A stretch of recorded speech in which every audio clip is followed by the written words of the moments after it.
Hello, listeners. This is Lee Price. This is Will Ford from Football 365. And you're listening smartly to At the Bridge Pod, a Chelsea FC podcast, although I would describe it as the Chelsea FC podcast. Magical from Eden Hazard. Kai Havertz in the Champions League final. Ivanovic! In the middle, it's just behind him. But it's tapped in by Hakim Ziyech. Matic with the ball driver. Matic takes the net off. It's time for another episode of At the Bridge Pod, your number one Chelsea FC podcast. Coming up on this episode, well, we're into the quarterfinals of the FA Cup, so let's be positive, I guess. Welcome back, everyone, to another episode of At the Bridge Pod. I'm joined in a virtual room filled with lions. I've got Ollie, I've got Beth, I've got Chris. It's the Thursday show. But I want to ask you the question. I want to ask, what are you guys looking forward to this weekend? There's loads of stuff coming up. I've got a good one, actually. Oh, yes, go on, Ollie. I like a good Ollie shout for a weekend. I am likely to go and see Cheltenham play in League One this weekend. My dad lives in Cheltenham. I'm going to visit him. He said, both of us are Chelsea fans, and he's like, do you want to see a game? I'm like, it's been ages since I've been to the football, so yeah. Big game against Burton Albion. Yeah, you know what, Ollie, though? Ollie, I'm not going to suggest anything, but Cheltenham isn't too far away from where we all live. So, if you're not busy... That's very true. One weekend I should definitely come up and see you guys. Oh, but not this weekend. Cheers. Nah, I'm busy. Cheers. Yeah, he's busy this weekend. Cheers. Oh, man. What about you? Going to be my highlight of the weekend, but no, I've not got any. So cheers, Ollie. Thanks. Listen, you're all invited to the wedding anyway. Shut up. I mean, for me, starting today through to Sunday, ringing the bell. It's the NFL scouting combine where the college players looking to enter the draft showcase their talents. So didn't the season end like 15 minutes ago? Yeah, well, we're ready for season 2024. Oh, Jesus. I love the combine because it's just all about running fast, lifting heavy, jumping high. And of course, you can't forget they have a mandatory drug test because nothing says welcome to the NFL like peeing in a cup under pressure. I wish they did a combine for the Premier League. You know, I wish they really could do it. They could take like what are considered the 25 or 30 like best like prospects in world football and get them to pee in a cup. Yeah, get them to pee in a cup all at the same time, and whoever fills it the first, Chelsea sign. I tell you, wouldn't be good at that. Paul Pogba. Oh no! Oh no! I can imagine he's already dead. I can imagine someone would have been listing them on eBay, and someone would be interestingly enough go, you know what? I'm going to add those to my collection. There's always somebody. I'm like, yeah. Oh, Chris, what's your thing you're looking forward to? I'm really hoping for some football this weekend. I can't remember the last time I had a full weekend of football because of all the rain. So I'm really hopeful, but it's still raining, isn't it? So I thought you meant like in general. I was like, oh, there's a lot of football on. I live in Wales, no. Yeah. Well, yeah, Ollie's only ever seen the rain. So I've forgotten what the sun looks like. There are other weathers. Yeah. There are other Could have fooled me. What a quote that is. There are other weathers. That is a fact. I mean, there are. I mean, there's many. There are other weathers. Hail, thunder. Yeah. That's true. I've seen both. That's not a weather, though, is it? A thunder. Snow. It's in snow. Yeah. Everything but the sun, really. Oh my word! So, unfortunately, someone's missing out this content because of the new timestamps we've initiated, and they've gone, Skip, you missed out on the good content. You really have. Yeah, they have. So, with that news. Oh, it's that time of the week. We're going to check out the news that you may have missed in the elevator of Chelsea news. Part of Todd Boehly and Clearlake's rebuild strategy has been to assemble a young, talented Chelsea squad capable of growing into serious contenders, just as Klopp and Guardiola leave the Premier League. An associate of a top coach, who would almost certainly be linked with succeeding Pochettino if sacked, remarked, every manager will be in trouble with this team. Christopher Nkunku is going to be out for up to a month after picking up an injury in the League Cup final. And finally, the only way I feel that we can handle the current Chelsea situation is just to mean it with Simpson's reactions.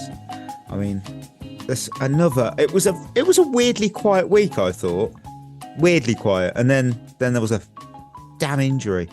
There was that. One bit of news as well about Mudryk. I don't know if it was true or not. about like how he was in tears or whatever when he couldn't go to Arsenal or something. But I think that might have been about before like we went in for him anyway. And I do think I think Fabrizio Romano sort of cleared that up and said that was basically bullshit and that obviously he's Arsenal the one to was his trust. first choice. Yeah, obviously Arsenal was his first choice because that was the ones that were in for him first and stuff like that. But Chelsea were only a team that actually agreed a deal with Shakhtar, and he was all happy to come to us. So that was bullshit basically. So that's just nothing, something out of nothing.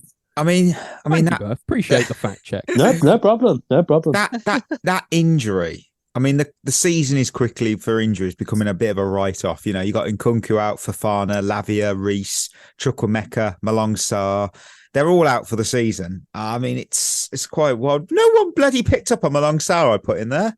I don't even know. I wasn't going to mention it. Is he injured? Is he? It's not. I haven't seen him. It's not fair on the guy. Let's put it that like it's unfair that we made him stay. He should have left. We should have let him leave. It's not fair on him, and I feel bad for him. I hate to meme on him because he's like apparently he's like proper depressed and stuff. So don't make me feel. I feel bad now. Sorry. And on that, I'm going to quickly go Pochettino. Oh, here's someone we can meme.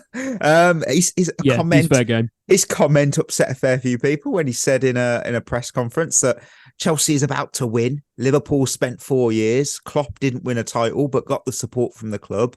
Now they are getting what they deserve because of that. For us, after 7 or 8 months to get to the final is a massive achievement in this project. I mean, first things first on that. Let's address the Klopp comparisons. You know, Poch and the man himself. Now, nobody's saying that Poch is on Klopp's level just yet. I mean, it's kind of a modern day example, I feel, of how positive development can unfold over time, even though the early progress isn't the best. I mean, Arteta as well, he's another example, but I've been to and fro on this, really have, because I see why there's a lot calling for Poch to be fired. I kind of feel, now I've actually been level-headed with this, I kind of feel maybe pump the brakes a bit, because I'm going to play the devil's advocate here. We've axed coaches left and right. We know that. Where's that sort of gotten us? I mean, under Clear Lake. I don't mean on like forever, but no, it's not got us anywhere. You know, Potter, Lampard, it's not got us anywhere.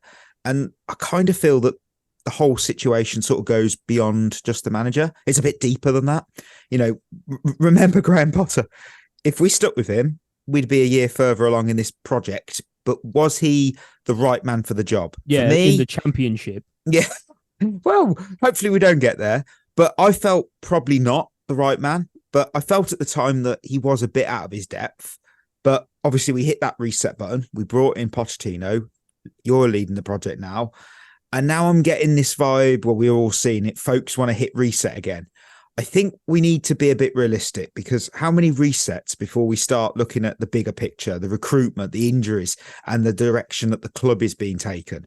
Those are, for me, more important questions that need answers than just let's fire another manager. I'd love to hear your thoughts. I actually agree with you, because I don't think, and I've said this loads actually, I don't really know what the solution is. I don't necessarily think sacking Poch is going to help it, because I don't think anyone comes in and immediately makes us better. You can bring Mourinho for nostalgia, but would he make us instantly better? Might get us on the table a bit, but I don't think he makes the team better long term. Amorim comes in, change of formation, maybe makes us better, but again, I don't think it's instant.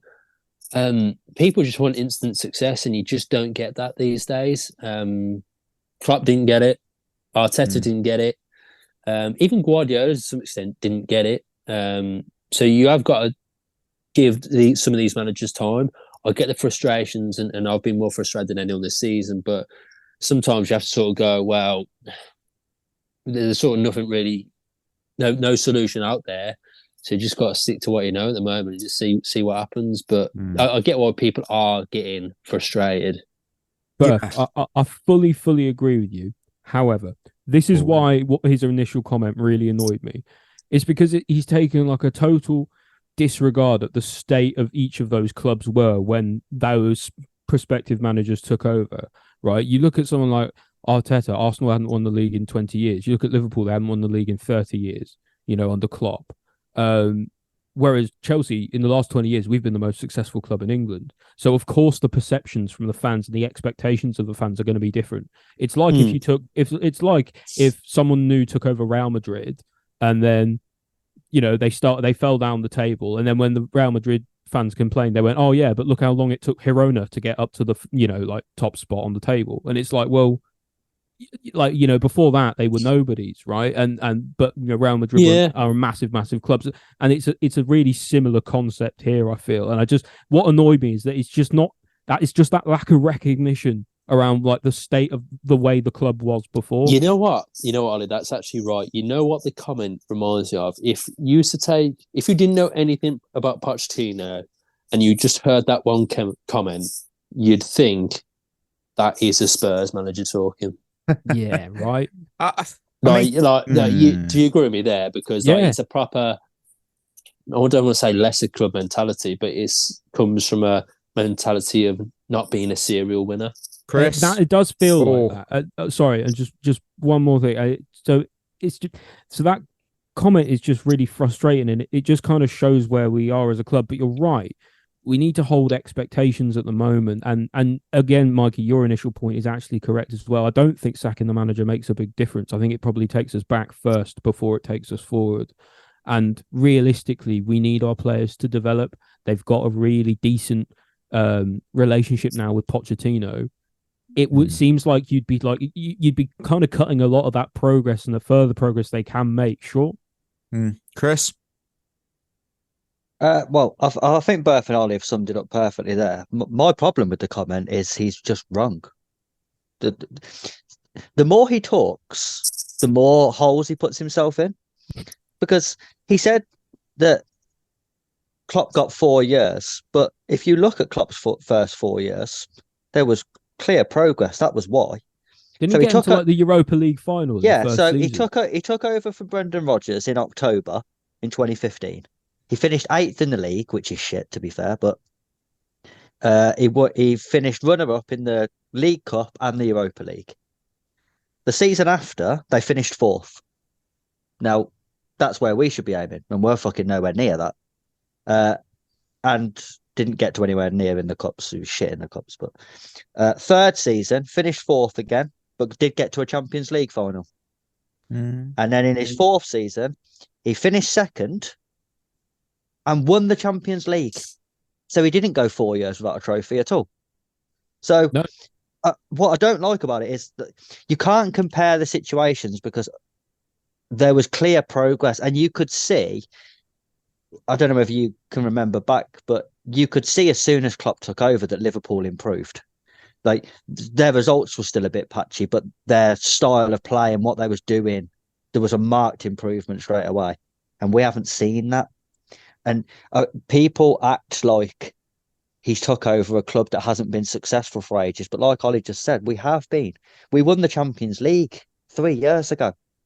So it's very recent history that we've had of being successful. And my problem with Poch is the fact that he's come in and we don't really look that much different than we did under the previous managers. There's been no drastic change in what we're seeing. We still talk about the same problems now as we spoke about under the end of Thomas Tuchel's reign.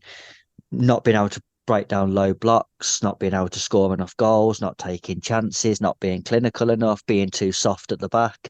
It's all the same stuff that we had 2 years before Poch. So he hasn't come in and make to mark improvement.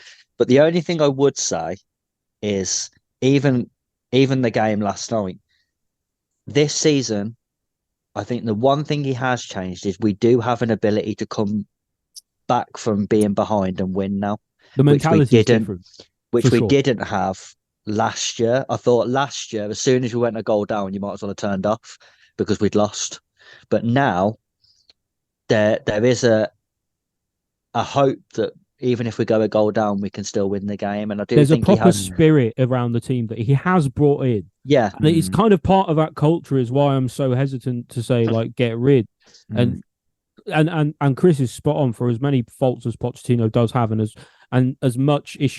as many issues as we've felt that he's had throughout the season, like we brought him in to do two things, like help the fitness and do some youth development, and he's kind of done neither, but at the same time it feels like he's got the squad on side to an extent that sacking him now just wouldn't make any sense with the rest, like with only 3 months left in the season. You may as well give him the rest of it.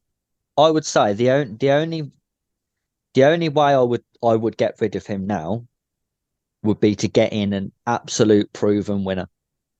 If you're going to go for another chancing manager, if you're going to replace him with De Zerbi, there's no point, because we'll just be in the same position again. Either replace him with someone who's a proven winner who knows how to get results, or don't replace him at all. That's the decision they've got to make. They can't do what they did last time when we sacked Potter and ended up getting Lampard, which was just an absolute disaster from start to finish. Dare we say, I would almost be hesitant to even sack him for next season. I mean, Einstein. I think that depends a little bit where we end up this season, results and stuff for sure. But you can see the argument at the very least of that continued progression, like what happens with this manager in the second year, because on that, Einstein said that the definition of insanity was doing the same thing over and over and expecting a different result. And we've been down that road a million times and it hasn't panned out like we hoped. So maybe patience, give it a shot, see where it takes us. And if we're in the same boat a year from now, then we revisit the conversation. But for now, let's just chill, because... However, if we get to the FA Cup final and lose it, I'm going to go ballistic. On that note, the FA Cup took centre stage this midweek, despite my complaints about it being a weekend competition. The FA ignored my voice, continued with it anyway. So this time it's sponsored by We Won. I'm not happy about it, but we won. So how many winners did we all find? I've got 3. I've got 3. Yeah, I've got 3. First, I'm surprised you haven't got 8 like you normally do. I mean, so rude. I'd be curious if we've all got this one down. I got Moises Caicedo. Yeah, I do as well. Yeah, I haven't got Moises Caicedo. Well, I kind of feel that this man's been putting in the work quietly every single game. I mention it too, very quietly, because I'm talking about it too often, so it's very loud. But at first, he was a bit shaky for us, maybe even had a couple of rough patches at the start of the season. But now I feel that consistency is in his game. It's like 7 out of 10s we do see often. And that's kind of what he's all about. Some will point to obviously that £300 million fee that we paid for him. And they will go, oh, look, justify that. I've said before, there's no point comparing performances to fees, as I've always said, because judge on what they bring to the team, to the game.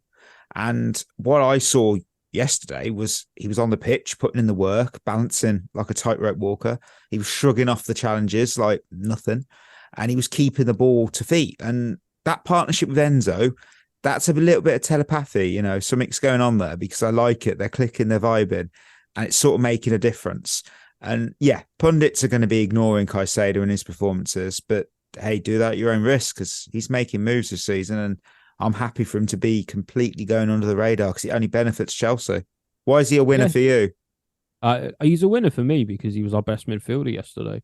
I know we'll get to Gallagher, I'm sure, or we might talk about Enzo, but I thought Caicedo, like you say, Mike, he's putting in the work and he's just quietly getting on with his game. Some people are unhappy that he dives in so much.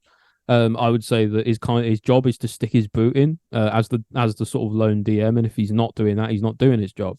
So he just feels like he's really kicked on from the start of the season, where he did really struggle at first, and it feels a lot of the time like he's carrying Enzo anyway at times. So it feels like he's doing the job of a couple people. He's breaking up the play so well. His passes into the final third, people are saying it's not good, but they're wrong. It just feels like, because of the price that he came in for, people are never ever going to judge him fairly. And so regardless of what of how he plays, you're going to get people saying that he struggled because he didn't score a hat-trick from DM or whatever, because he cost 115 million. So I think for him, he's damned if he does and damned if he doesn't. So he's best off just sort of blocking out all news. Chris? Yeah, everything you boys just said. I think the problem with Caicedo is he's a victim of expectation, and I think he is living proof that when you play for a team like Brighton, no one expects you to play as well as he did. So when you do, you really stand out and everyone's like, God, he's really good. And then when you go for 115 million, if you're not perfect, people will pick up on it. Like I can imagine, because I didn't watch him every single week at Brighton last season, because I doubt any fan of another team watched every single Brighton game last year. So he may well have had poor performances for them, but no one would talk about it because he was at Brighton. When you're at a club like Chelsea, you have a bad game and it's really highlighted. You can have a good game and make one mistake, and that's all people talk about. That doesn't happen at smaller clubs. And this is what people have to realise, that when you're signing these players from lesser clubs in the Premier League, they are going to be over-exaggerated their ability, because they're either going to stand out for being a good player in a poor team, or they're going to stand out because no one expected them to, and everyone's just surprised that someone that good can be playing for a club like that.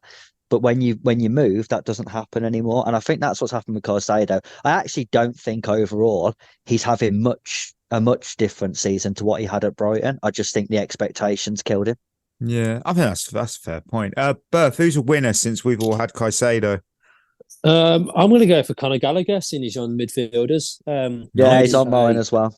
Yeah, Not in I know he didn't play the whole game, but when he came on, obviously he got the winner. But for me, he's just he literally is a game changer for us at the minute. I know at the weekend he missed a few chances, but as soon as he went off at the weekend, he lost a lot of energy. The team did. I didn't think we looked as good, and same applied for yesterday. I didn't think we were great in midfield for the large part of the game, but as soon as he came on, he just changed the tempo for us, and the goal is absolutely sensational. The touch he takes is phenomenal. He's like running backwards when he receives the ball on the half turn. It's a really well taken goal. It's superb, and the finish is great. And I really like Conor Gallagher. And it's such a contrast to the start of the season where I really didn't think he was all that. I thought he was a good player, and that was it. But for me now, he's our best midfielder. He's our player of the season. I can't get enough of the bloke. And for me, he's just he had to be a winner from yesterday. Anything to add to that, Chris? Well, I just want to put something to bed and on the record that this notion that he has no technical ability. I knew you was going to say that. I'm so glad you said that. It's just something that they've carried on from the start of the season, where he did give the ball away a lot at the start of the season. But no one's took into account the fact that he's really improved since. He has a 90.7% pass accuracy in the Premier League this year. That's not a player with no technical ability. That's a better pass accuracy than Enzo, by the way, who's only at 87%, who everyone raves about his technical ability. So I don't know what we're talking about then. But, people have got to realise that players can improve as the season goes on. And yes, at the start of the season, he had a few bad games, and he did give the ball away sloppily, really bad at the start of the season. And it was probably fair then to say that his technical ability wasn't the best. But it is now. People are still judging Gallagher on like his first couple games, like under Tuchel, where he looks so raw and like got sent off and all that stuff. Like he's not the same player as that anymore. No. He just isn't. And he has improved. What annoys me is that people are saying that some people, if you like Conor Gallagher, they say you only like him because he's English. You only rate him because he's English. The reality is, if we'd signed him for 100 million, everyone would have him as their profile picture on Twitter. Yeah. That's the reality. People don't like him because he didn't cost 100 million and he's homegrown and he's an easy one to pick on. But the reality is, like Berth said, he has been our player of the season, and there's no one out there who can make a compelling argument why he isn't. No, I 100% agree, actually. Well, Cole Palmer. He's not been our player of the season. He's been Palmer could make a case. But that's what I mean. The difference you can at the very least make a case for him. But the difference between is if you take Palmer out of the team, you take Gallagher out of the team, one of them changes the whole team dynamic, I think. Yeah, you're right, to be fair. Yeah. I think if you take Gallagher out, our energy goes, our pressing goes, that tenacity in midfield goes. You take Palmer out, fair enough, we're missing a lot of creativity, but that's it. Don't get me wrong, I think Palmer is probably the second best player we've had this season, but for me, Gallagher... I think now that Gallagher's banging in goals, I think it makes a real difference. Yeah. Like I think that's kind of the point. I think even at this before then, stage. though, even before. Yeah, no, then, I he probably would was, have but him. like Yeah. he's kind of like since he started scoring goals, it's kind of gone up a level again. Do you know what I mean? Like, yeah. Now he's actually turning his game into like contributions in the attacking sense, and that's really important for us. My second winner was our cup draw. Look, man. Look, Yeah. if you look at our, Yeah. if you look, I mean, we all know what happened last season, but if we look at our cup draws for this season, we've been hitting the jackpot with the lower league sides. No, all the disrespect there. And we've been at home for drawn at home like every round. Single one. Out of 10 cup ties, we've had 6 lower league teams. So here are the 10 teams in total. We've had Wimbledon, Blackburn, Brighton, Newcastle, Borough, Liverpool, Preston, Villa, Leeds, and now Leicester. And yes, would you believe it? Every single one of those draws has been at home. I mean, that's got to give you a bit of perspective as well on our cup runs. We've been fortunate, but after double Man City last year, I guess we've learnt it. I think that's fair. You are right though, because this would remind me a little bit of the year we got to the FA Cup final and the League Cup final under Tuchel, and everyone went, "Oh, it was a great achievement to get to the final," but it wasn't, because if you looked at the run that we had, we should have beat every single team that we played. Like, we played Crystal Palace in the semi-final of the FA Cup. Crystal Palace, you should beat Crystal Palace and get to the final. You know, it's like this year when we're playing Middlesbrough. You know what I mean? It's sometimes getting to the final can be a great achievement. Like when we got to the Champions League final in 2021, even if we'd lost that, I thought we'd done really well to get there when you look at the teams we had to beat to get there. So sometimes getting to the final is an achievement. Sometimes you think we've been really lucky here. And I do think our cup draws have been favourable. Our FA Cup draw from that year was Morecambe at home, Luton at home, Barnsley away, Sheffield United at home, City at home. Remember, these were one legs. And then we lost to Leicester in the final. And the EFL Cup, that was, we beat Barnsley and then lost to Spurs on penalties. So that wasn't very good. But we won the Champions League, so who gives a shit? Ollie, who's a second winner for you? Really deserves his flowers after his performance yesterday. Mykhailo Mudryk. He's one of mine. He's my third winner. Yeah, he's one of mine. Deployed centrally for the first time. Actually, when everyone thought it was going to be an absolute disaster, he was really good. I thought he really, really shone. I know in the second half we kind of fell off a bit, but but certainly when he was running things in the first half, actually, I thought he was very good. This notion that he's got no technical ability or no sort of game intelligence is just nonsense to me, because like a player with no game intelligence doesn't make the passes he does and doesn't make the runs he does. Yes, he can't find separation, and we all know that, and he doesn't know how to stick to the touchline to save his life. But when you deploy him centrally, he doesn't have to. So, and he can kind of go a bit wide if he chooses to, because he's got the pace for it. He's quite two-footed. He picks a pass really well. Scored a really good goal, on a first-time finish.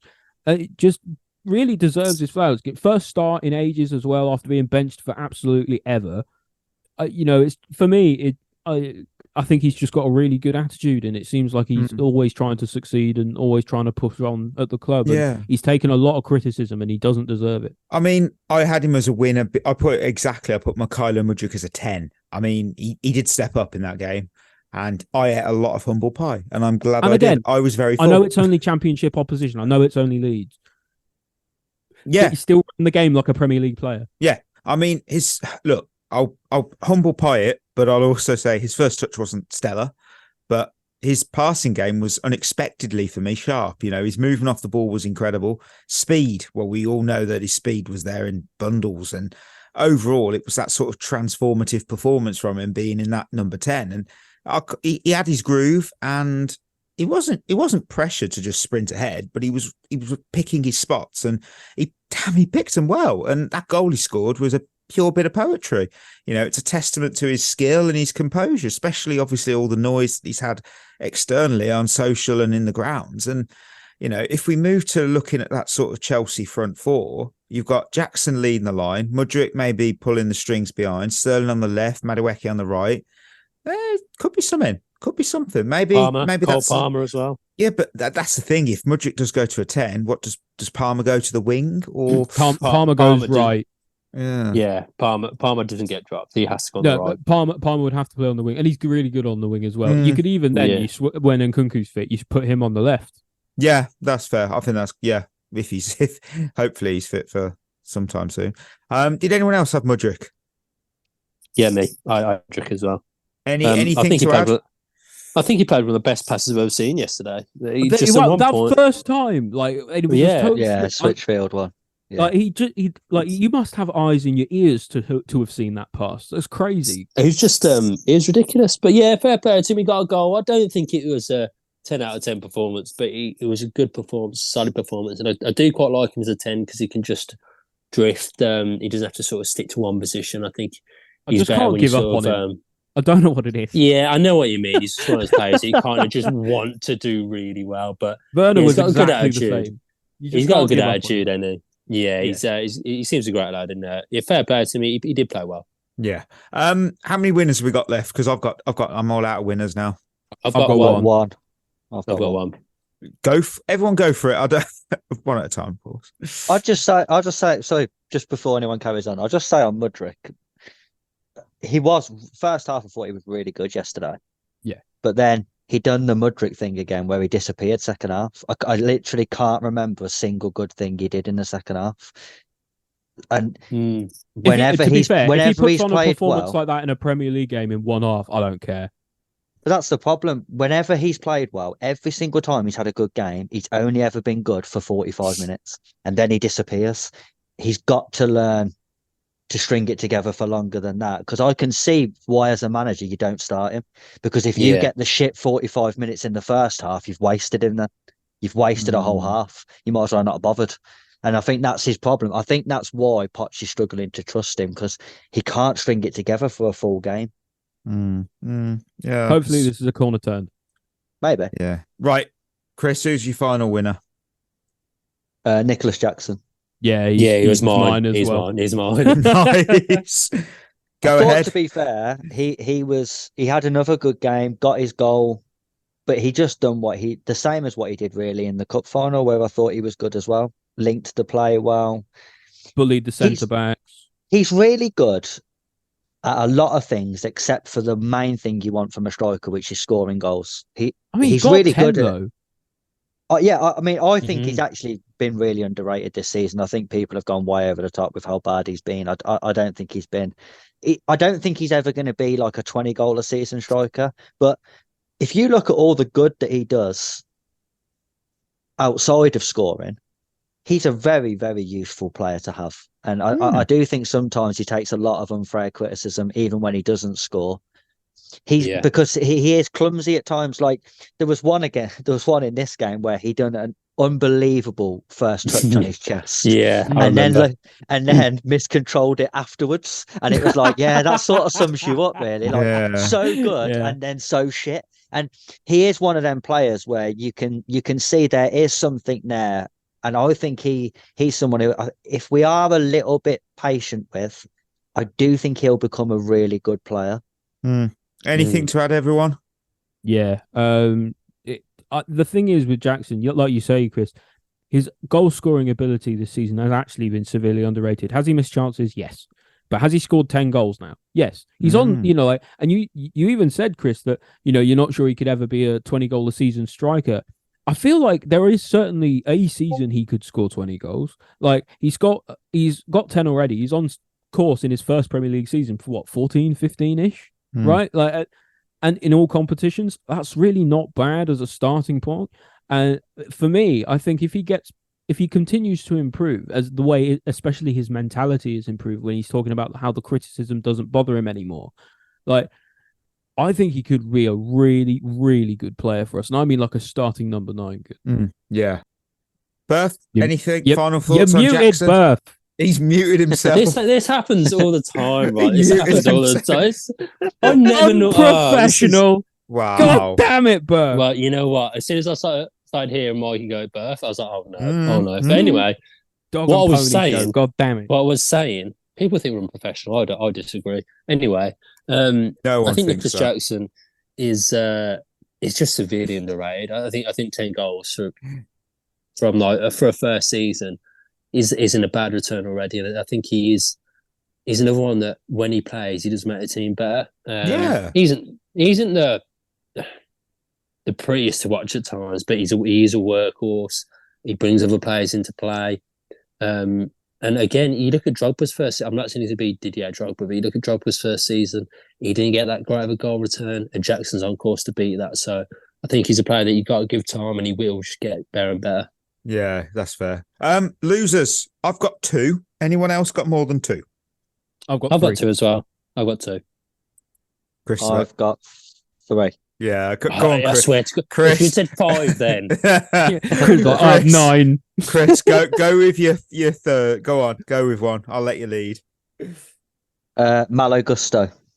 yeah, he was mine. He was one of mine. Thought he was horrendous in the first half, and probably why he got subbed off. He was really poor on the ball. Still okay defensively, to be fair to him, but on the ball, I thought he was awful. First touch, terrible. Passing was off. He seemed like he was really fatigued. I think that's why I'd let him off, because he seemed like someone who the cup final really took it out of his legs, and probably if we had other options, probably wouldn't have started. Yeah, that's why I didn't include him as a loser for me. It's just like, I felt that there were just enough circumstances to be like, does he deserve it? It's fair enough, because he was poor. I do think even with all that though, against a championship team, I still think you should be better than that. Yeah, you're right. There's not an excuse. Did Berth have him as well? I did have him as well. Yeah, I totally agreed. He just looks. I've muted myself again. You can hear me, can't you? Yeah. We can hear you. No, that's so good. That's so good. I just said, he did look tired, but I thought he looked quite tired in the Carabao Cup final. To be fair, but I can't probably too disappointed him, because he's had a really good breakout season this year, and I think people forget how young he is. I say every week, but he's only 20 years old, and he's going to have these games where he's not quite at it. And Leeds, to be fair to them, we haven't talked about, but they played very well last night. They're a very, very good team, very energetic, they're getting promoted, quickly. 100%. Yeah, 100%. And I do think that they're a hard team to handle when they get going. So, it wasn't an easy game, but I think, he was very sloppy in possession. Defended okay, like Chris said, but just wasn't his usual dynamic self going forward, I didn't think. So, right. My first loser is actually Robert Sanchez. Yeah. He was my second. You will all have a good reason, I know, but for me, my man, Georgi Petrovic, doesn't need to be worried about his starting spot at Chelsea, because he is number one goalkeeper. People might try to sugarcoat it, but let's call it like it is. Sanchez's passing game, it's not great. Not even close. Yeah. Nope. And that first pass, it's a dreadful pass, first of all. It's right to Disasi's feet. He's under pressure straight away.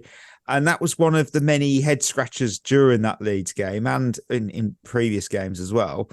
And credit to Poch for giving him a chance. That's what good coaches do. They have to. They give their players a chance to shine. But I kind of feel that when Sanchez is between the sticks, you kind of feel the tension in the defense, because they're a bit on edge. They're second guessing what they're doing because of him, and that's no way to play, in my opinion. No, I totally agree. You're absolutely spot on, Mikey, because what really annoys me about all the discourse around Sanchez is that people go, oh yeah, we'd be so much better with Sanchez. Like, I've heard genuinely people say this. We'll be so much better with Sanchez because he's much better with his feet, so we'll be able to play out from the back better. But that doesn't matter if you concede an extra goal every game. For me. And to be honest, I know Petrovic isn't the best with his feet. Nobody's going to pretend he is, but at least he's a good shot stopper. And to be honest, I don't think he's that much different to Sanchez. Sanchez, I don't dislike the guy, but he makes too many risks in the defensive third. For me, he's just really, really casual as a keeper, and I still can't believe we spent 25 million quid on him. I just can't. Yeah. I mean, Petrovic is our guy. He's a starter, no questions. Has to be. He just has to be. Right, who's got another loser? I'm all out. I only had the two. They've already been said. Chris has got 6. Ollie, what's one of yours? I've got Chris 2 has got left. starting 11. I've got 2 Ollie? left. Go on. I'm going to go with Raheem Sterling. Yeah, I see that. This guy drives me.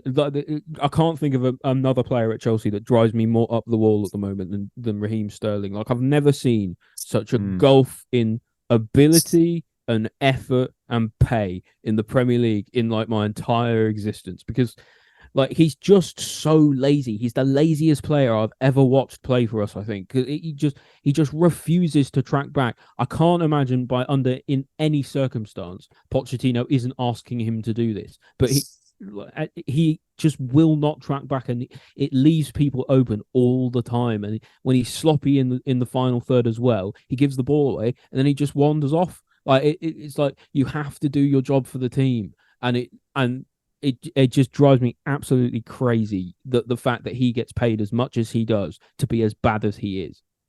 What do you think on that, Chris? Yeah, I mean, it's hard to argue with it. Still got an assist, to be fair to him. That's he's going to score a brace at the weekend, isn't he? Like it's that's the most annoying part. I do think the lack of tracking back thing, though, you are absolutely right there, Ollie. I do think that is hurting us a lot. He does leave the left back, hangs the left back out to dry most of the time.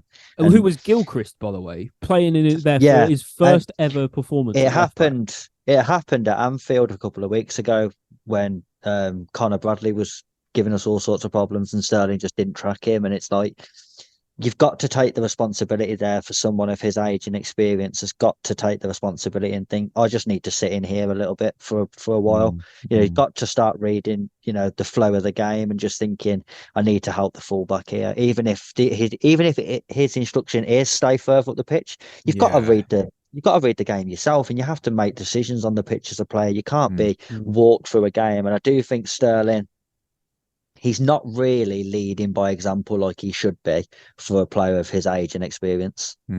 My final loser was just the commentary, because I will tell you this, listeners, the second half of that match, as a British viewer in the UK, I had to hit the mute button because Lee Dixon was acting like he was doing hard time without parole.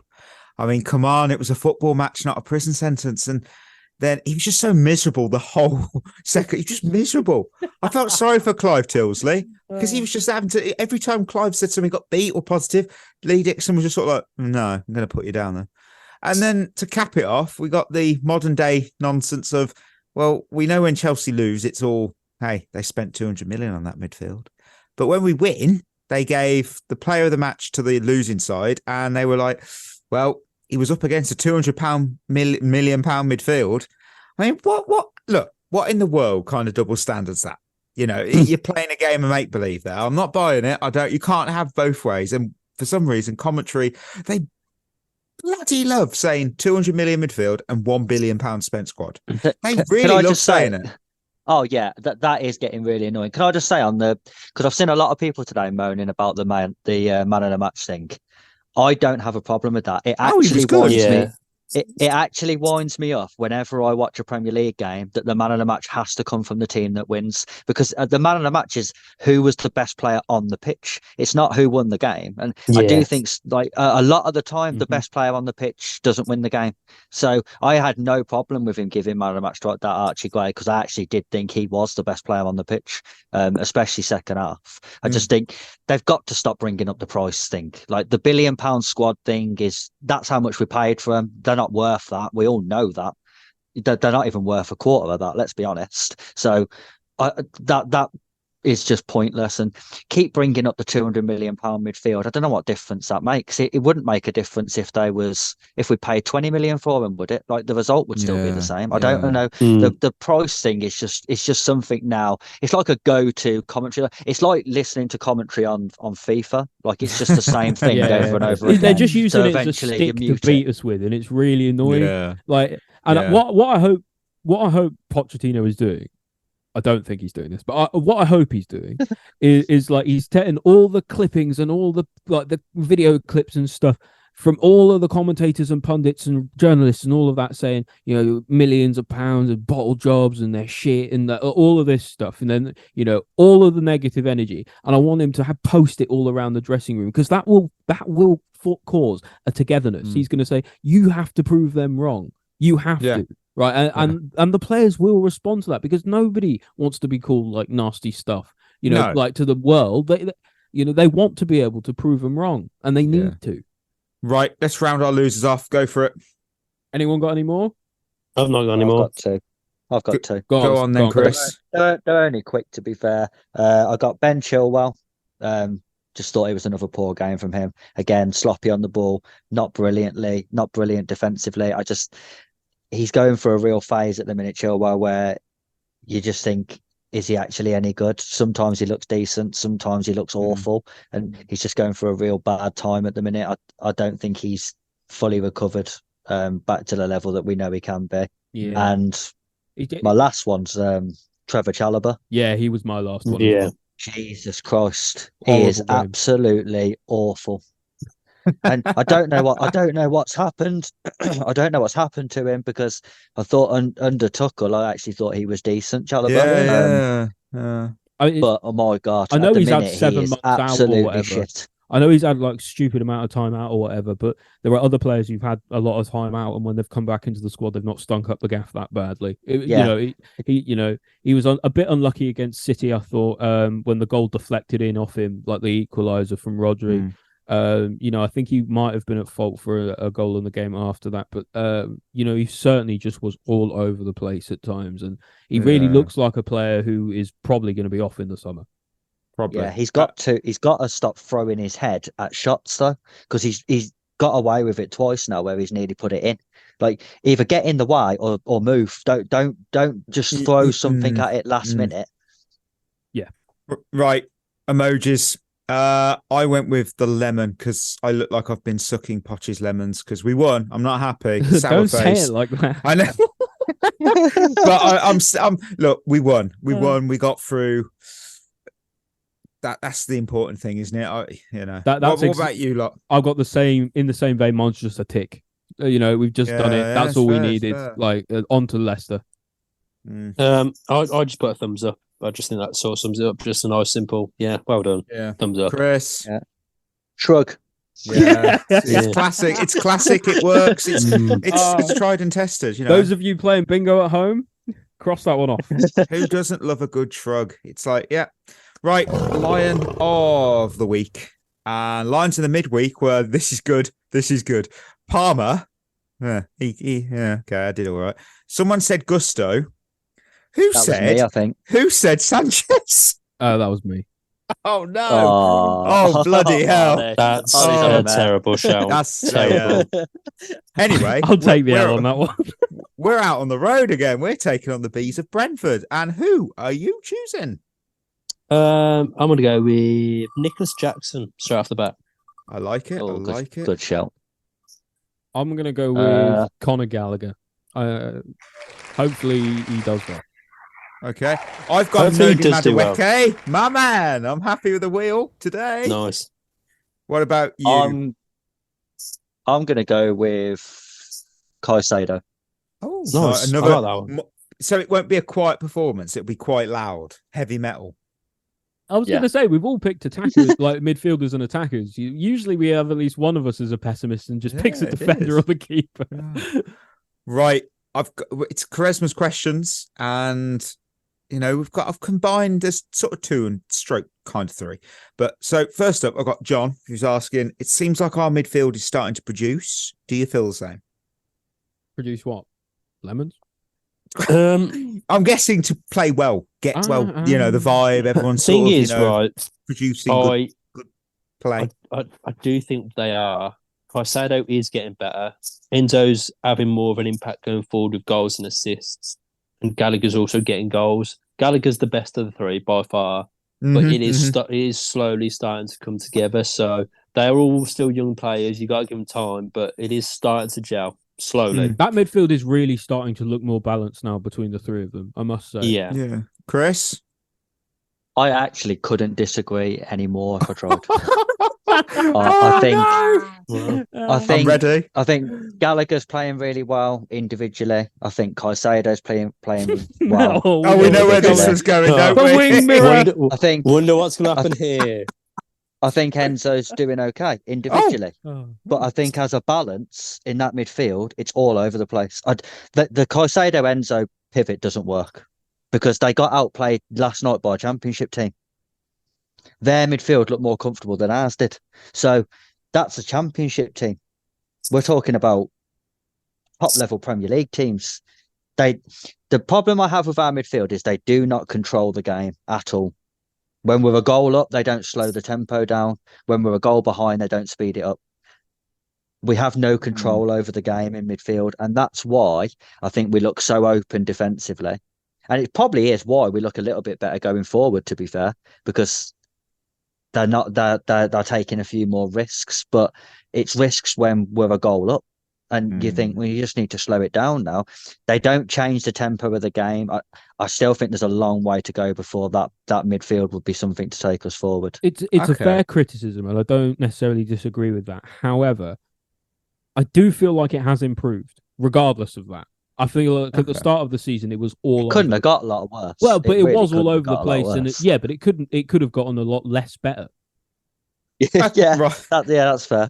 I'm going to combine John's second question with Julian's because they're very similar, and I just felt they just worked well together as a question. How do you feel about Mudryk? I still feel he looked mediocre, and then Julian added onto this with thoughts on Mudryk's game time: 43 appearances, 2 full games. Yeah, needs more minutes for sure. Needs more minutes, more consistent minutes. And I understand you can't give him to him like as a charity. You've got to earn it. But I do feel like the more he plays, the better he'll get. I just can't give up on Mudryk, and I feel like what he doesn't have, you can teach him, and what he does have, you can't teach as a player. And I just feel it in my soul that he's going to be successful here. The thing is, though, and Chris mentioned it earlier, you can see why managers don't play him for the full 90 minutes because he would. I haven't got much hair left, but it made me want to tear my hair out, to be honest with you, if I was his manager, because he's one of them players that he's got all the talent, all the raw ability, but some of the things he does and some of the positions he takes up and decisions, it is so frustrating to watch at times. There is a player in there, but it's just so frustrating at times. I just think, especially in a season like this one, where we're not particularly doing well in the league and stuff like that, like, isn't this the perfect time to give him like a consistent run of games and just see if he can like pick up his form? I don't know, like maybe I'm just really upset with Sterling at the moment, and that's why I don't want him to play as much, and I want Mudryk to play more. But I just feel like you can get much more out of playing Mudryk consistently now than you can out of Sterling. Okay. I think what's killed Mudryk though is the fact that he's been so shit on the left. Yeah. And if you're saying that he's better as a 10, he's not going to get in the team ahead of Gallagher at the minute. So he's really brought this on himself by not being able to play on the left like he should be able to. Like, I mean, hopefully it's the one of them performance where last night gives him some confidence. That's the other thing. He's a massive confidence player. What I would say is like 2 starts in 43 games isn't enough. Not when you consider that the people in front of him as well haven't exactly his set lack the of world development alight. up to this stage as well. Like, he's 23 and he has less minutes than Hudson-Odoi does. But this is why I do think next season, I think the only way you get good development out of Mudryk is loan him out to somewhere where he's going to play. Okay. Dortmund would be ideal, I think. Right. One time a week. Loan Army Carousel. Do it. But I did it awful last week as well. Yes, so I you need to bounce bloody back. did. Need But to the bounce category, the category is a really positive thing. I felt because of recent developments with Chelsea. It is the category is League Cup finals. So there have been 35 editions of the League Cup finals since 1990. But how many of the teams that competed in those finals can you name? There are 24 because obviously some got there more than once. So we're going to go. We'll go. Berth, Ollie, and Chris. So, Okay, right. Chelsea. They've been in it. I'm going to count. They've been in it 8 times. Liverpool. 8 times again, I think. Yes. Man City. 6. Arsenal. 4. Newcastle. Once. I was lucky. Man United. They were in it last season. They've been in it the most with 9. Aston Villa. Hasn't been said already, has it? 4 times. Oh, good. Spurs. Spurs have been in it 5 times. Never won I'm any. going to go over a rogue one now. Middlesbrough.